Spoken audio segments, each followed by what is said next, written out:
आप गौर कीजिए, रबीउल अव्वल का महीना आता है, 12 रबीउल अव्वल की तारीख आती है। हिंदुस्तान के बहुत सारे शहरों में जुलूस निकाला जाता है, बड़े बड़े डीजे के साउंड बजते हैं और नौजवान टोपी लगा लगा करके अल्लाह के नबी की तारीफ में नाते पढ़ रहा है। लड़के लड़कियां सज सवर करके निकल रहे हैं, गुंबदे खजरा की छवि बनाई जा रही है, घरों को सजाया जा रहा है। ये सारी चीजें नेक अमल समझ करके, सवाब का काम समझ करके इसको किया जा रहा है। मगर चूंकि इस अमल के ऊपर अल्लाह की मुहर नहीं है, रसूल की मुहर नहीं है, ये अमल अल्लाह से साबित नहीं है, रसूल से साबित नहीं है, इसलिए दुनिया की नजर में ये जितना भी अच्छा अमल हो जाए, इस्लाम की नजर में ये नेक अमल नहीं है, बल्कि इसको बिदात कहा जाएगा। और अल्लाह के नबी अपने हर खुतबे में कहा करते थे, व शर्रल उमूरी मुहदसातुहा, सबसे बुरा काम वो है जो दीन के अंदर नया निकाला जाए। व कुल्लु मुहदसतिन बिदा, और दीन के अंदर हर नया काम जो निकाला जाए वो बिदात है। व कुल्लु बिदातिन ज़लाला, और हर बिदात गुमराही है। व कुल्लु ज़लालतिन फिन्नार, और हर गुमराही जहन्नम में लेकर के जाने वाली है। शाबान का महीना आता है, रमजान के पहले, उसकी 15 तारीख को शबे बारात मनाई जा रही है।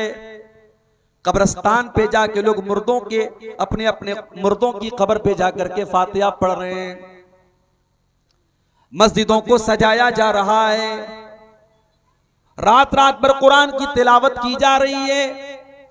ये सारा का सारा काम क्यों किया जा रहा है? अच्छा समझ करके किया जा रहा है, नेकी का काम समझ करके किया जा रहा है। मगर चूंकि इस अमल के ऊपर अल्लाह की मुहर नहीं है, रसूल की मुहर नहीं है, इसलिए ये अमल शरीयत की नजर में नेक अमल नहीं माना जाएगा। ये अमल बातिल करार पाएगा, ये अमल बिदात करार पाएगा। इसको बहुत अच्छे तरीके से आप समझ लीजिए। सूरह कहफ की उस आखिरी आयत को याद कर लीजिए, फमन कान यरजू लिका रब्बिही फलयामल अमलन सालिहा, जो अपने रब से मुलाकात करना चाहता है, जो जन्नत में जाना चाहता है, जो अल्लाह की बारगाह में कामयाब होना चाहता है, वो अमल करे तो नेक अमल करे, जिसको अल्लाह ने नेक करार दिया हो, जिसको रसूल ने नेक करार दिया हो। हमारे बहुत सारे भाई बहुत सारे गलत काम और बिदात के काम करते हैं और ये समझते हैं कि वो नेक अमल कर रहे हैं, लेकिन अल्लाह की कसम, जिस अमल को अल्लाह और उसके रसूल ने नेक अमल नहीं करार दिया और हम उसको नेकी समझ करके कर रहे हैं, वो अमल कल कयामत के दिन हमारे लिए मुसीबत बन जाएगा। इसलिए कि अल्लाह के नबी फरमाते हैं, मन अमिल अमलन लैसा अलैहि अमरुना फहुव रद्दुन, जिसने कोई ऐसा अमल किया जिस अमल के ऊपर हमने कोई हुक्म नहीं दिया तब तो वो अमल मरदूद हो जाएगा, वो अमल करने वाले के मुंह पर मार दिया जाएगा। फर्ज नमाज आप पढ़ते हैं, फर्ज नमाज के बाद हाथ उठा के दुआ करने का मसला बहुत पूछा जाता है। बंगाल में आज भी बहुत सारी अहले हदीस मस्जिदों में इमाम साहब हाथ उठा के दुआ कर रहे हैं, पीछे मुक्तदी भी हाथ उठा के दुआ कर रहे हैं। मेरे प्यारे साथियों, अल्लाह के नबी की नमाज का पूरा तरीका हमको हदीसों के अंदर मिलता है। आप कहां पर हाथ बांधते थे ये भी हदीसों के अंदर जिक्र किया गया है। आप जब रफा यदैन करते थे तो आपका हाथ कितना उठता था ये भी हदीसों के अंदर मौजूद है। आप रुकू में जाते थे तो आपकी पीठ का लेवल क्या होता था ये भी हदीसों के अंदर बयान किया गया है। आपका सर कहां होता था ये भी बयान किया गया है। आप सजदे में जाते थे तो आपके बदन के कितने आज़ा जमीन पर रहते थे ये भी हदीसों के अंदर बताया गया है। आपकी केहुनी आपके बगल से कितनी दूर रहती थी ये भी हदीसों के अंदर बताया गया है। आप अत्तहियात में बैठते थे तो आपकी उंगली हरकत करती थी या नहीं करती थी, आप अपनी उंगली को कब उठाते थे कब नहीं उठाते थे ये भी हदीसों के अंदर बयान किया गया है। मगर पूरी दुनिया में कोई एक भी सही हदीस ऐसी नहीं है कि अल्लाह के नबी ने फजर की नमाज पढ़ाई हो, जोहर की नमाज पढ़ाई हो, असर की नमाज पढ़ाई हो और आपने हाथ उठा के दुआ की हो और सहाबा ने भी अपने अपने हाथ उठा के साथ में दुआ किया हो। ये इज्तिमाई दुआ करना जाहिर है कि ये शक्ल अल्लाह और उसके रसूल से साबित नहीं है, लिहाजा ये भी बिदात की कैटेगरी में आएगी। और बिदात करने वाला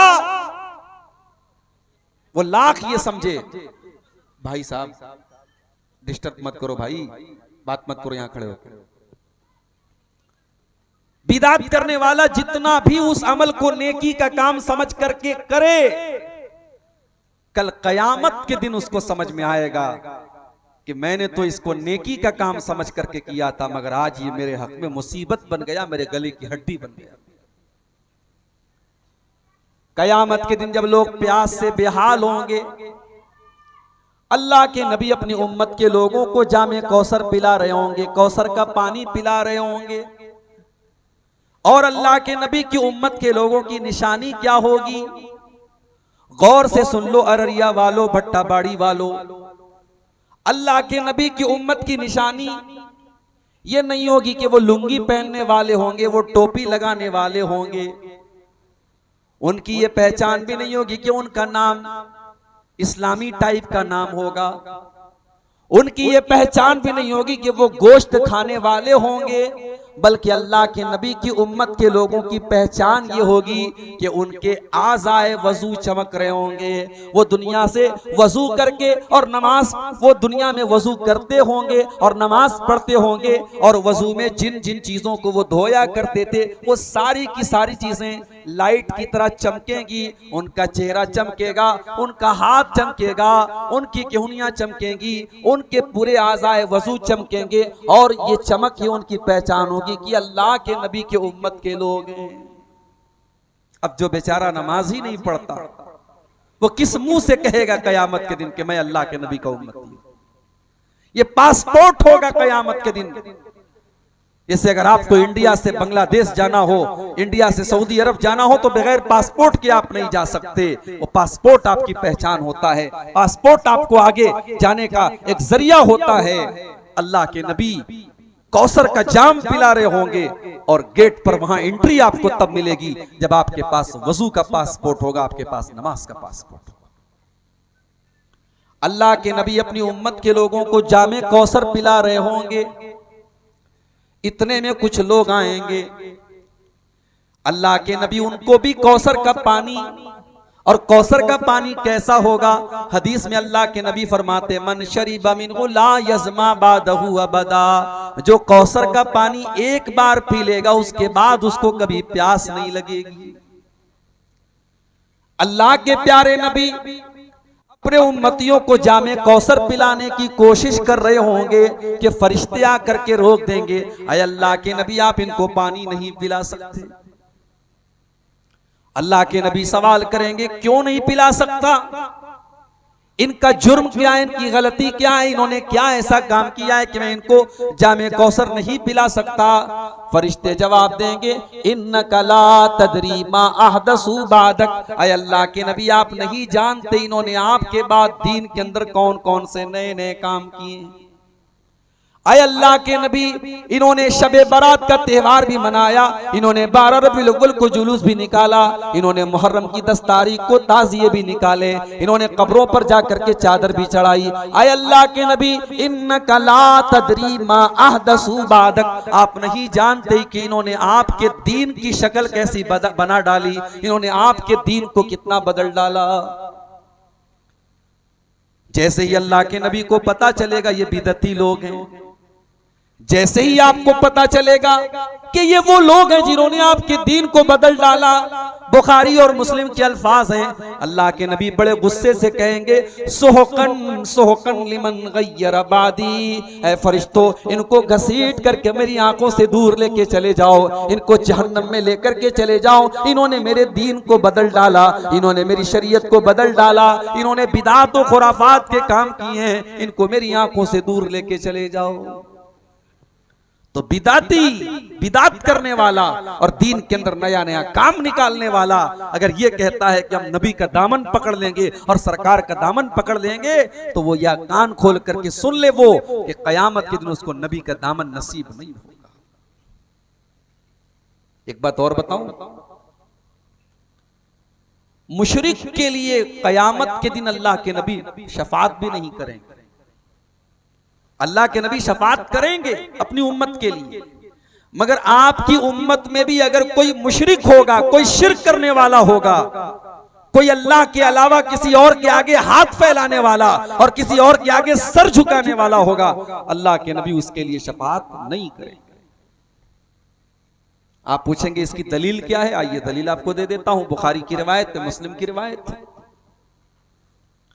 अल्लाह के नबी के सहाबी हजरत अबू हुरैरा रजी अल्लाह तआला अन्हु अल्लाह के नबी के पास आते हैं और एक बड़ा ही इंपॉर्टेंट सवाल करते हैं, बड़ा ही अहम सवाल करते हैं। क्या सवाल करते हैं?